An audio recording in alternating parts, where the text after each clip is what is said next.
ہر شب جمعہ اور جمعرات کی درمیانی رات اس درود پاک کو پابندی سے 1 مرتبہ پڑھے، موت کے وقت سرکار مدینہ صلی اللہ علیہ وآلہ وسلم کی زیارت کرے گا۔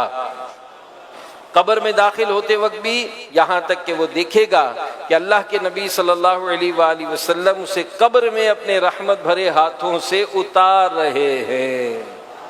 اللہم صلی وسلم وبارک علی سیدنا محمد النبی الامی الحبیب العالی القدر العظیم الجام وعلی آلہ وصحبہ وسلم۔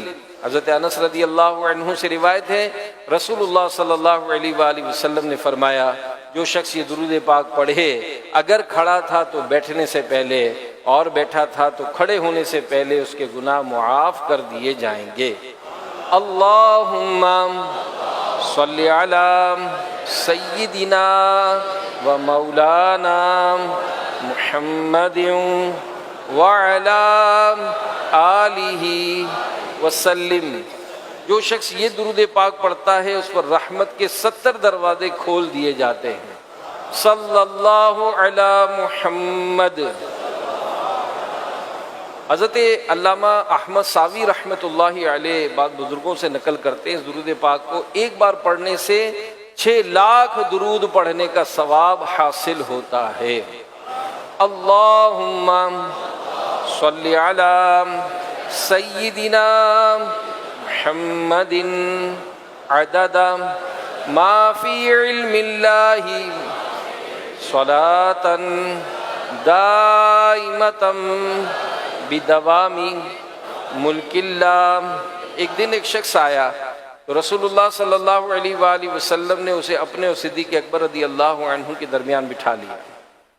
جب وہ اس سے صحابہ کرام کو بڑی حیرت ہوئی کہ کون بڑے مرتبے والا ہے۔ جب وہ چلا گیا تو اللہ کے نبی صلی اللہ علیہ وآلہ وسلم نے فرمایا کہ جب مجھ پر درود پڑھتا ہے تو یوں پڑھتا ہے، آئیے ہم بھی پڑھتے ہیں۔ اللہم صلی علی محمد کما تحب وترضی لہ۔ رسول اللہ صلی اللہ علیہ وآلہ وسلم کا عظمت والا فرمان ہے، جو شخص یوں درود پاک پڑھے اس کے لیے میری شفاعت واجب ہو جاتی ہے۔